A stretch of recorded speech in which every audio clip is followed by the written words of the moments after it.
Peloton stocks have dropped faster than Hollywood's interest in any woman over the age of 30, and as a result, many brands are hovering over them, considering a purchase. Let's look at who's considering a purchase, why they'd buy a loss-making business, and the state of private healthcare in the tech space. Part 1. Why has Peloton's value dropped? Peloton has dropped in value from an overpriced Wall Street bet to a much smaller company with lower than expected profits. A CEO had to resign, there were supply chain issues, suspended production on many of its products, a drop in consumer demand, a sexist advert, 2,800 employees were fired, and if Twitter is to be believed, most importantly of all, a bike killed big in the reboot of Sex and the City. Oh, and some kid got hurt on it?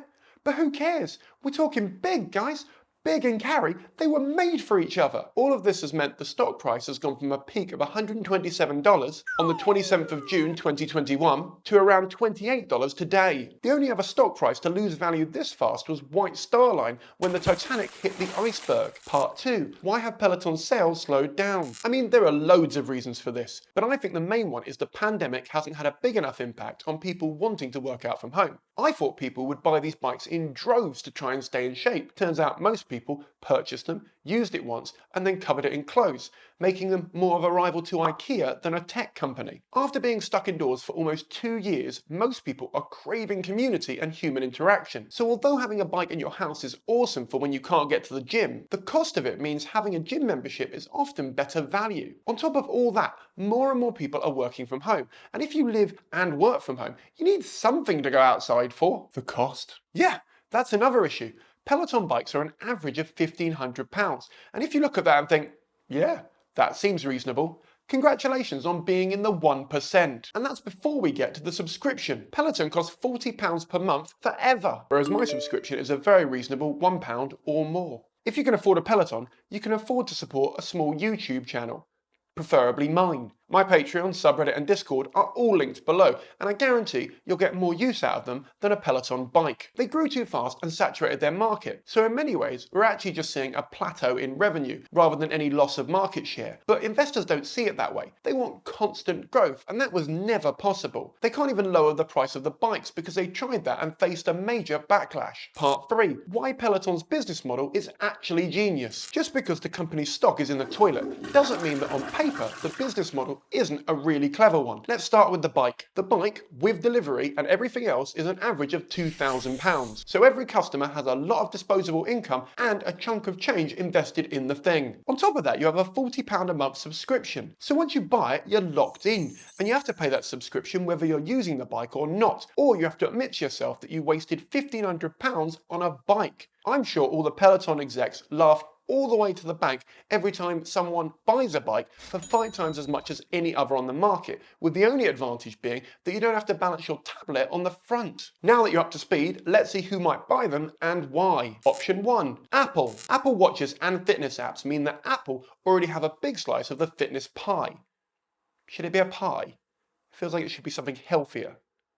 Plate of leaves? Apple are also one of the most trusted tech brands around, thanks to their moves in privacy in the last few years. And they have the money to do it. The main downside for Apple is that they like to keep their profit margins high, and given how quickly Peloton is shedding money, their losses would pull down Apple's margins if they purchased them. Having said that, who could forget about Dre and the awesome job that Beats Headphones did to help transform Apple Music and help them remain competitive with Spotify? But Apple doesn't need Peloton's system. Apple have 785 million paid subscribers, and Peloton only has 6.6 million paid subscribers. Why would you even get out of bed for that? And although they've got the cash to buy it, this would be their biggest purchase ever at $12 billion.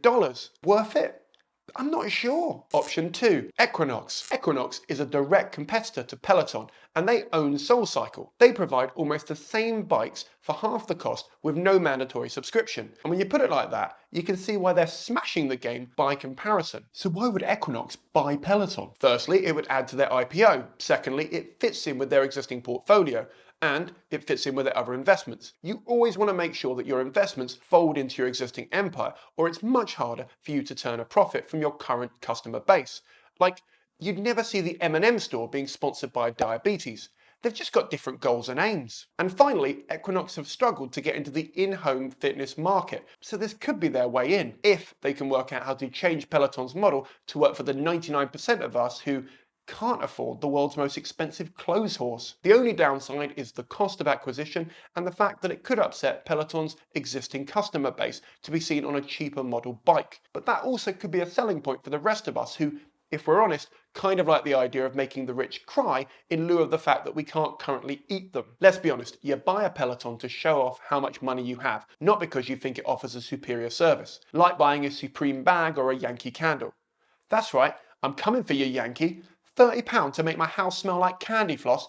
Get fucked. Option 3, Nike. Nike have a history in the gym and skeletons in their closet, but that's a subject for another video. They're constantly innovating in the tech world, so for them this would be a good purchase because they already have a foothold in the in-home fitness market. And Peloton has great content, which would help them get a chunk of the in-home fitness classes plate of leaves. And finally, they've got the money to buy it for cash. But if we've learned anything from Louis Vuitton bin bags, just because you've got the money for them doesn't mean they're worth buying. The more data Nike has on you, the more it knows your health, and by proxy, how likely you are to buy their legacy products like shoes or workout gear. They can also sell this information to famously ethical insurance companies. I've done a full video on why fast food apps are selling your data to insurance companies, linked below. Option 4, Disney. Have you gone mad? Right. Stay with me. Although this might seem like an unusual choice, Disney own ESPN, and so they could market the bikes to that customer base, as well as offering them a ton of sporting shows to watch while they're cycling. Weirder things have happened. Disney also has a massive streaming network that they're trying to get us all to sign up to, and by adding more content for adults like fitness classes, they could offer a unique way for new customers to justify the new subscription. Saturday morning cartoons for the kids, Pixar movies and fitness workouts for adults. It's very unlikely that Disney will buy them. However, it is worth noting that Disney spends a lot of time and money on tech acquisitions, and they do invest in the most up-to-date gadgets and software for other parts of their business. So it's not completely out of the question, it's just statistically very unlikely. Not unlike the probability that I'll get a date with Mila Kunis. Option 5, Amazon. Amazon is investing heavily in private healthcare. They're trying to lower the cost in countries like America that for some reason in 2022 don't have a public healthcare system, and they're doing this in 4 key ways. Firstly, Amazon Healthcare Centers. Currently, these are an employee-only pilot program, but they will get rolled out to everyone if it does well. You would go to an Amazon Care Center for all your medical emergencies. Secondly, they're currently offering 24/7 virtual care for non-emergencies. I imagine some of this will be provided by AI in the future through their Alexa network. Thirdly, Amazon has been pushing hard into the pharmaceutical market, using its supply chain dominance in drug manufacturing. Imagine Amazon Prime, but for medication. Horrific, I know. Fourth and finally, they're investing in Amazon Diagnostics, with many job openings employing right now. And a lot of their labs are doing research into COVID-19. And they're creating in-home tech which will monitor you to tell you if there's an issue early on. Buying Peloton would mean they could help with the supply chain issues, they could bring down the delivery cost. Amazon has Prime TV, so they could lump in all the content together and offer it along with streaming classes. They could also bring down the cost of the machine, safe in the knowledge that our data will be worth more than the cost of the bike in the long run. Or they could use their old playbook of undercutting the competition until they're the only player in the market and then putting the price back up. Full video on that here. Or even open Amazon Gyms, one of the few offline companies they're not experimenting with right now. Yeah, we're screwed. Option 6, they'll fix it themselves. Peloton is a globally recognized brand, something which has value and usually takes generations to achieve. Their new CEO, Barry McCarthy, has floated the idea of opening up their platform to new creators who can upload classes to the app. By leaning into the creator economy, they can offer more content than any other at-home fitness bike. Barry McCarthy told the New York Times, "Today it's a closed platform, but it could be an open platform and part of the creator economy." Barry used to be the CFO at both Spotify and Netflix, and so knows the value of content and bringing in creators. This would hopefully bring down the cost of the bike so people can afford it and bring up the value of the fitness industry as a whole. But is it too little too late? But what do you think? Will someone buy them? Will they open up their platform? Or do something completely different? I'd love to hear all your thoughts in the comments down below. This isn't just a video, it's a conversation. Thanks so much for watching. I hope you enjoyed this. If you did, you're going to love this video next about why these cows are in VR. Don't forget to like the video, subscribe to the channel, and Godspeed. I'll see you all next week.